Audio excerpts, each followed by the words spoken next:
former deputy president. I, Riggy Gachagua. A man the government tried to silence, now is cruising through the streets of Boston in a VIP motorcade, complete with a police chase car. What happened here? Who arranged this king-like reception? And why are Ruto and Raila dead silent as this man, whom they once dismissed and disgraced, rises like a phoenix? Let's get to the bottom of it.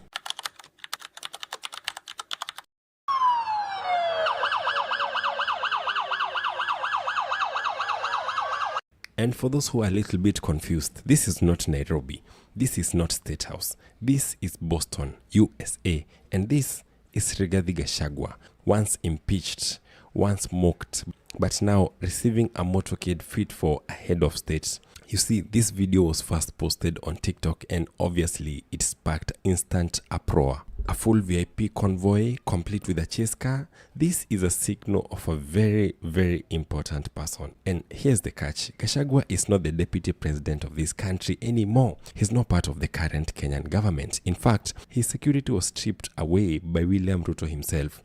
It's unfortunate that when I was here in hospital, my brother and friend, President William Ruto, ordered for the withdrawal of my security from the hospital here. I've been here alone without a single officer looking after me.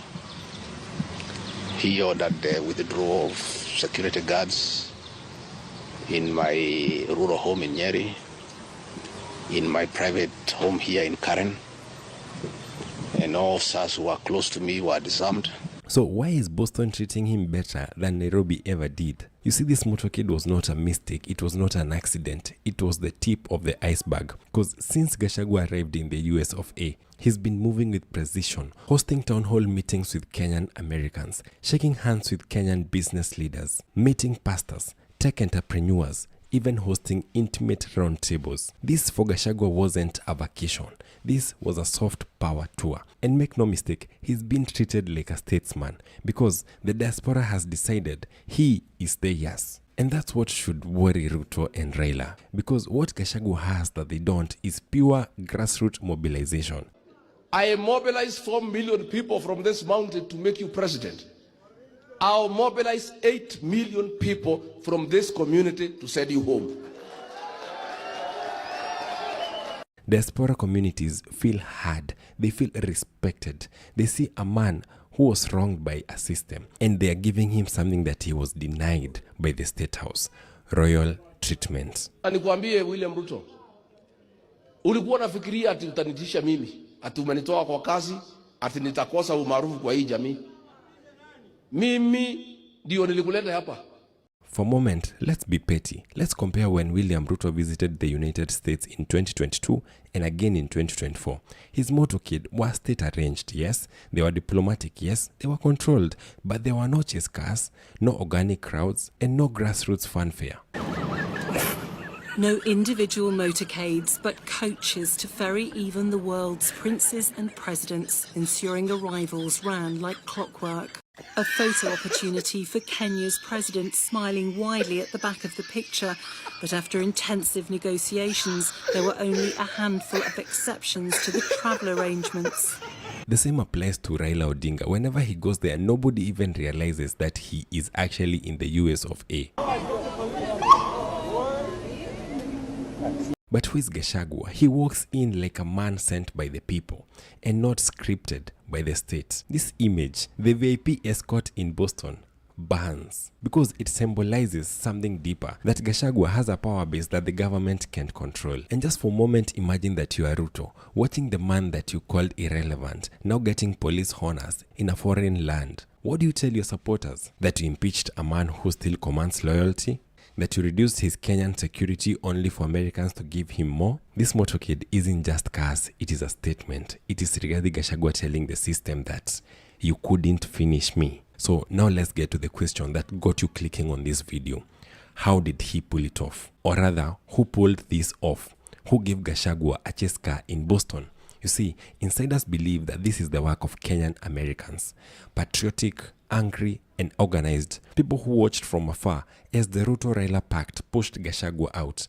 People who said to Ruto, we won't let you destroy him. Of course, it wasn't the Kenyan embassy. It wasn't the official government protocol. It was mobilization, the kind that Gachagua has mastered over time. Now he's exporting it to the world. Webster, hoy.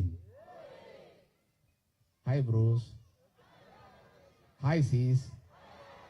Hi, cousins. Cousins, hi.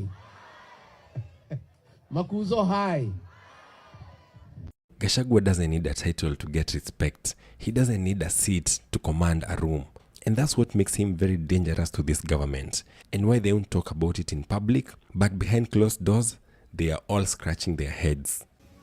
Alafu nawauliza nyinyi watu wa mlima, hii mtu mupeleke hospitali kwanza, wenye wako US hapo, tafadhali take your time, ambia yeye mtu aenda apimwe ubongo, apimwe pressure, apimwe sukari, apimwe tu. That guy is sick, completely sick. Wa wa Munyoro Express, ni Mungu alikusaidia ukafika nyumbani mapema. Because have you noticed something? Even as this happens, Ruto and Raila supporters haven't said anything. Why? Because this trip exposes their fear that Gachagua, despite everything, still commands loyalty in Kenya and now even in the USA. And they know that this diaspora trip has just become a political earthquake. That just imagine if he can organize in the USA, if he can influence people in the USA, build networks there. What do you think will happen in 2026 or 2027? This VIP escort in Boston has just confirmed William Ruto's worst fears, that Gachagua's trip in the USA is bearing fruits. So today, as William Ruto goes to bed, I'm sure this is what he's gonna be thinking. That they called him finished, that they took his title away, that they stripped his convoy, his protocol, his power. But he has something more dangerous. The people.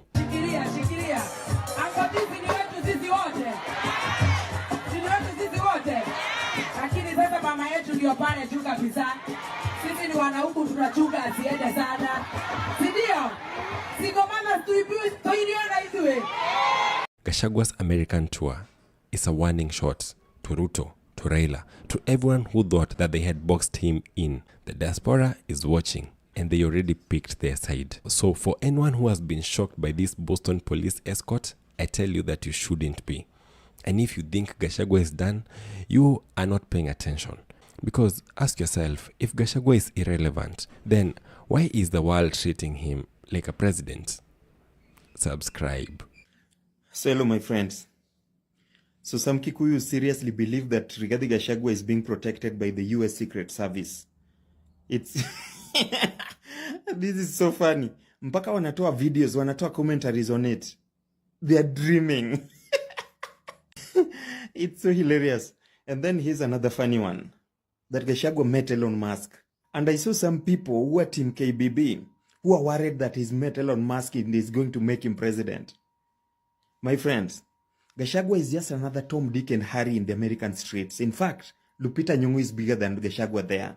And if he's not careful, he'll be deported by Trump to some wrong country. So sit tight.